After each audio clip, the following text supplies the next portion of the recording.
Bonjour très chers frères et sœurs, merci de me recevoir chez vous. En tout cas, nous sommes en train de partager sur les miracles dans ma bouche ou dans ta bouche. Mais cette partie concerne seulement les gens qui ont un problème de stérilité. Cette stérilité peut être de l'homme ou de la femme.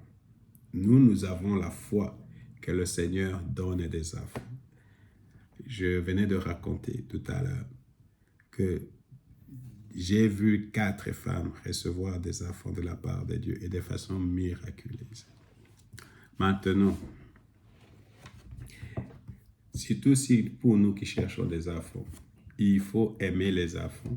Il faut vraiment sortir de toute la pression autour de ces problèmes, la pression sociale, quel que les gens pensent de moi.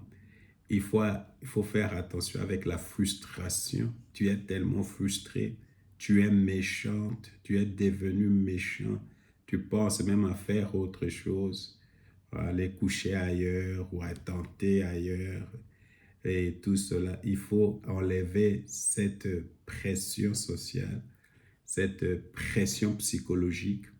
Il faut devenir vraiment libre de tout cela et se remettre entre les mains de Dieu. La façon de se remettre entre les mains de Dieu, c'est de dire, Seigneur, si tu me donnes des enfants, alléluia.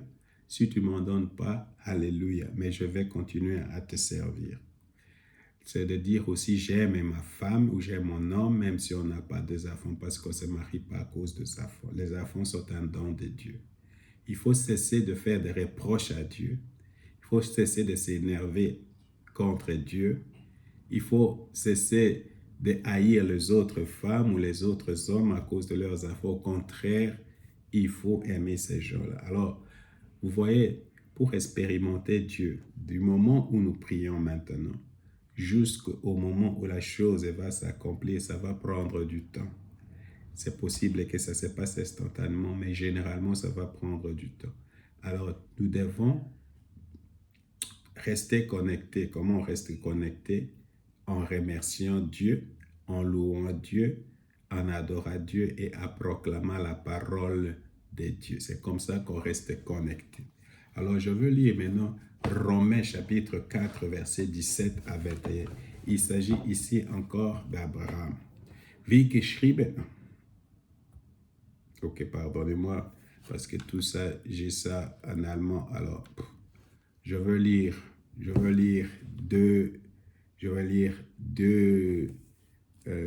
Genèse chapitre 23, verset 26. Genèse chapitre 23. Exode chapitre 23, verset 26. Excusez-moi. Exode 23, 26. Il n'y aura pas dans votre pays de femmes qui avortent ou qui soient stériles. Je vous ferai parvenir à un ange. Je vous ferai parvenir à un âge avancé. Je veux lire maintenant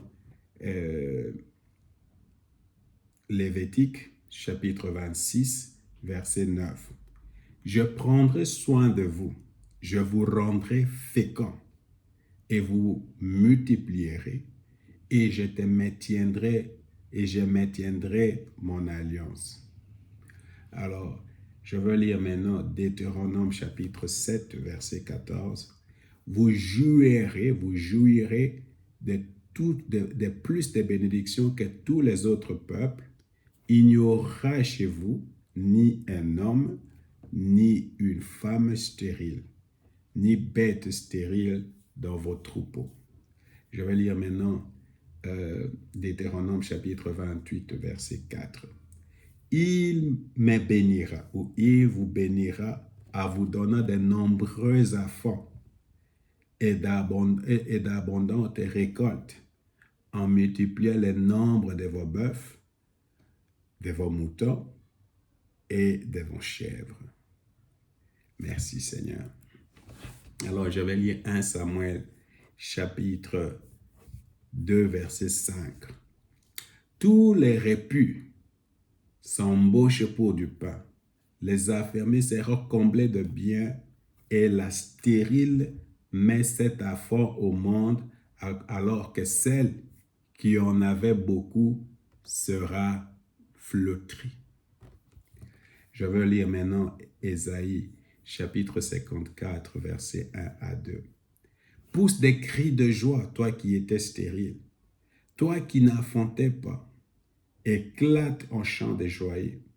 Crie d'allégresse, toi qui n'as pas connu les douleurs de l'enfantement, car l'Éternel déclare, les enfants de la délaissée seront bien plus nombreux que ceux de la femme mariée. C'est pourquoi élargis l'espace de ta tente et déploie largement les toiles qui t'abritent. Ne les ménage pas. Allonge tes cordages. Assure tes piquets. Je vais lire aussi Galates, chapitre 3, versets 13 à 14. Christ nous a libérés de la malédiction de la loi faisait peser sur nous. Christ nous a libérés de la malédiction que la loi faisait peser sur nous, apprenant la malédiction sur lui, à notre place. Il est en effet écrit, maudit est quiconque est pendu au gibet. Jésus-Christ l'a fait pour que grâce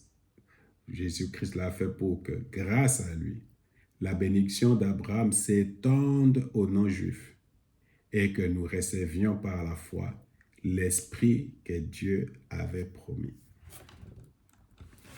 Alors, je vais lire maintenant les psaumes 68. Je vais lire les psaumes 68, verset 6. Dieu a accordé aux gens seuls une famille. Il donne aux prisonniers de sortir libres dans la joie. Seuls les rebelles sont confinés dans un désert aride. Je vais lire le psaume 107, verset 41. Mais il délivre les pauvres de la détresse et rend les familles fécondes comme les petits bétails. Je vais lire le psaume 113, verset 9. Il donne une fille à celle qui était stérile. Il fait d'elle une mère joyeuse au milieu de ses enfants. Louez l'Éternel. Alors, je veux maintenant qu'on fasse la première prière. Je veux qu'on fasse la prière. Père céleste, en vertu de ta parole, dans Romains chapitre 10, versets 8 à 13, sous l'onction et la puissance du Saint-Esprit et dans le puissant nom de ton Fils Jésus-Christ, nous faisons cette confession. Tout ce qui est bon et parfait vient de toi. La stérilité, les fausses couches, l'absence d'enfants, la peur, la frustration, les déceptions, la dépression et le désespoir ne viennent pas de toi. Qu'ils m'obéissent et qu'ils s'éloignent de moi au nom de Jésus-Christ. Tous les dons parfaits viennent de toi. Les enfants sont des cadeaux venant de toi. Nous croyons dans notre cœur et confessons de notre bouche que tu as le pouvoir de rendre fécond.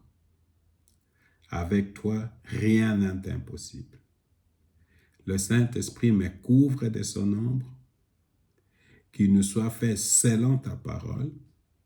Nous recevons tes dons au nom de Jésus. Je suis rempli d'amour, de foi, d'espoir, de paix, de joie et de patience.